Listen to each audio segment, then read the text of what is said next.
The Lion, the Witch, and the Wardrobe, Chapter 2. What Lucy Found There. "Good evening," said Lucy, but the fawn was so busy picking up its parcels that at first it did not reply. When it had finished, it made her a little bow. Good evening," said the fawn. "Excuse me, I don't want to be inquisitive, but should I be right in thinking that you are a daughter of Eve?" "My name's Lucy," said she, not quite understanding him. "But forgive me, you are what they call a girl?" asked the fawn. "Of course I'm a girl," said Lucy. "You are in fact human?" "Of course I'm human," said Lucy, still a little puzzled. To be sure," said the fawn. "How stupid of me! But I've never seen a son of Adam or a daughter of Eve before. I am delighted. That is to say—" And then it stopped as if it had been going to say something it had not intended, but had remembered in time. Delighted, it went on. "Allow me to introduce myself. My name is Tumnus." "I'm very pleased to meet you, Mr. Tumnus," said Lucy. "And may I ask, O daughter of Eve," said Mr. Tumnus, "how have you come into Narnia?" "Narnia? What's that?" said Lucy. "This is the land of Narnia," said the fawn, "where we are now. All that lies between the lamppost and the great castle of Cair Paravel on the eastern sea. And you have come from the wild woods of the west?" I got into the wardrobe in the spare room," said Lucy. "Ah," said Mr. Tumnus in a rather melancholy voice, "if only I had worked harder at geography when I was a little fawn, I should no doubt know all about these strange countries. It is too late now." "But they aren't countries at all," said Lucy, almost laughing. It's only just back there. At least, I'm not sure. It's summer there." "Meanwhile," said Mr. Tumnus, "it is winter in Narnia, and has been for ever so long, and we shall both catch cold if we stand here talking in the snow. Daughter of Eve, from the far land of Spare where eternal summer reigns around the bright city of Wardrobe, how would it be if you came and had tea with me?" "Thank you very much, Mr. Tumnus," said Lucy, "but I was wondering whether I ought to be getting back." "It's only just around the corner," said the fawn, "and there will be a roaring fire, and toast, and sardines, and cake." "Well, it's very kind of you," said Lucy, "but I shan't be able to stay long." "If you will take my arm, daughter of Eve," said Mr. Tumnus, "I shall be able to hold the umbrella over both of us. That's the way. Now, off we go." And so Lucy found herself walking through the wood arm in arm with this strange creature, as if they had known one another all their lives.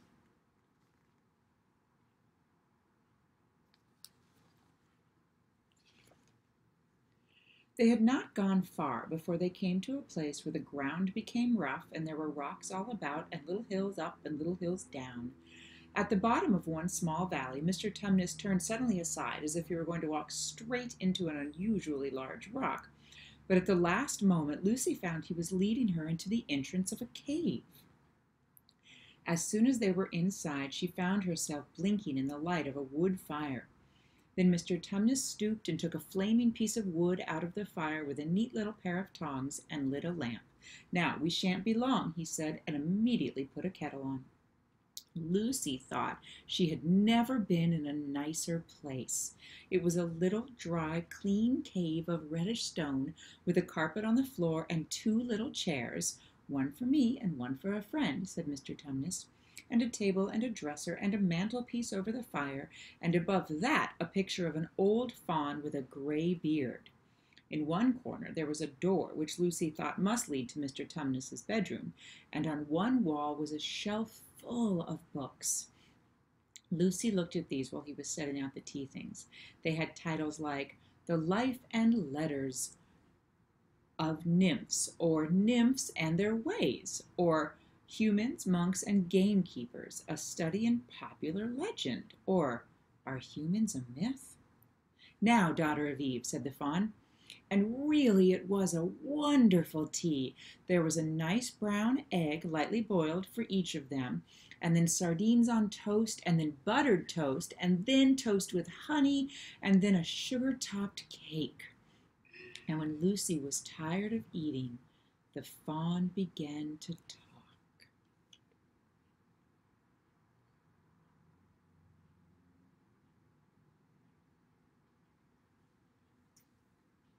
He had wonderful tales to tell of life in the forest. He told about the midnight dances and how the nymphs who lived in the wells and the dryads who lived in the trees came out to dance with the fauns, about long hunting parties after the milk-white stag who could give you wishes if you caught him, about feasting and treasure-seeking with wild red dwarves in deep mines and caverns far beneath the forest floor, and then about summer when the woods were green and the fat donkeys would come to visit them, and sometimes Bacchus himself. And then the streams would run with wine instead of water, and the whole forest would give itself up to jollification for weeks on end.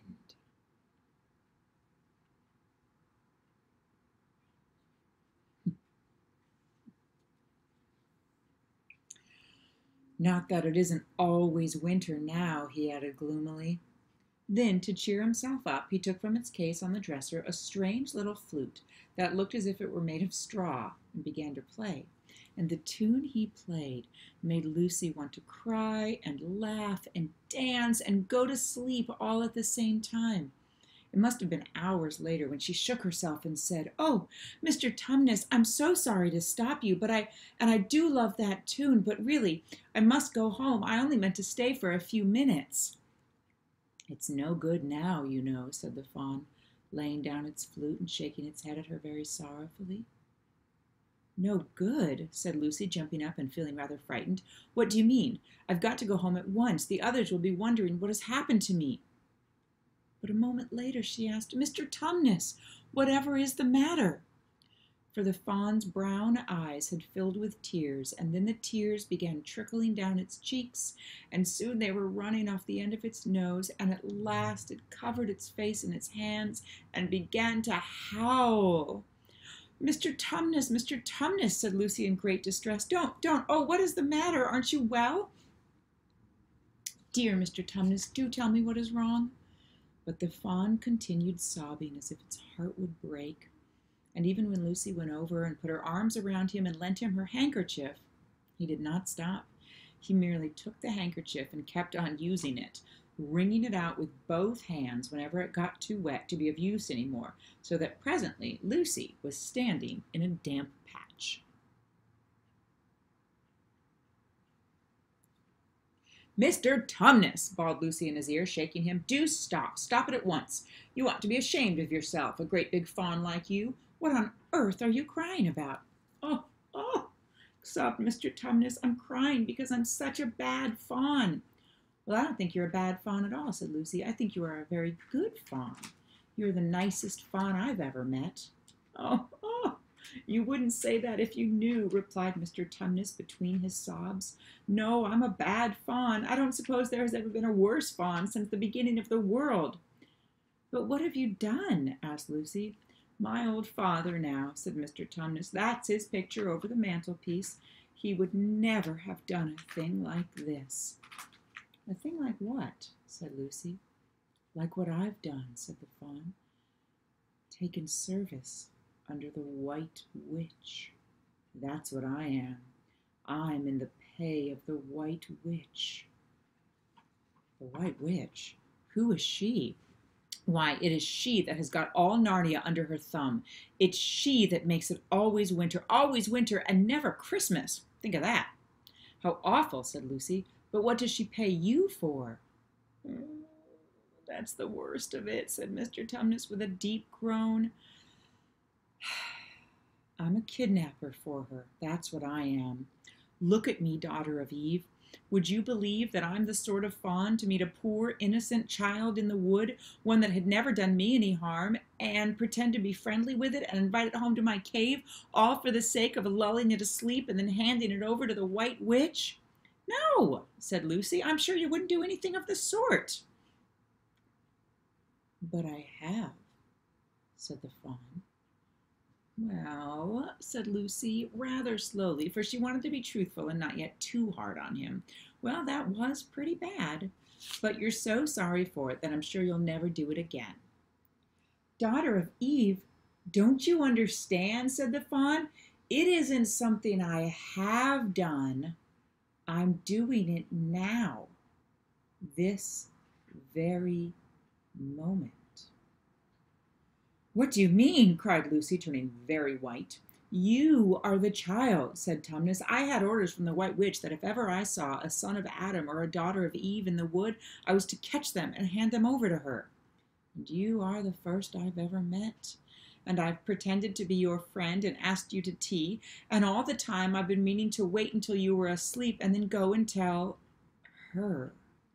"Oh, but you won't, Mr. Tumnus," said Lucy. "You won't, will you? Indeed, you really mustn't." "And if I don't," said he, beginning to cry again, "she's sure to find out. And she'll have my tail cut off and my horns sawn off and my beard plucked out, and she'll wave her wand over my beautiful cloven hooves and turn them into horrid solid hooves like a wretched horse's. And if she is extra and specially angry, she'll turn me into a stone, and I shall be only a statue of a fawn in her horrible house, until the 4 thrones at Cair Paravel are filled, and goodness knows when that will happen, or whether it will ever happen at all." "Well, I'm very sorry, Mr. Tumnus," said Lucy, "but please let me go home." "Of course I will," said the fawn. "Of course I've got to. I see that now. I hadn't known what humans were like before I met you. Of course I can't give you up to the witch, not now that I know you. But we must be off at once. I'll see you back to the lamp-post. I suppose you can find your own way from there back to Spare and Wardrobe?" "I'm sure I can," said Lucy. "We must go as quietly as we can," said Mr. Tumnus. "The wood, whole wood, is full of her spies. Even some of the trees are on her side."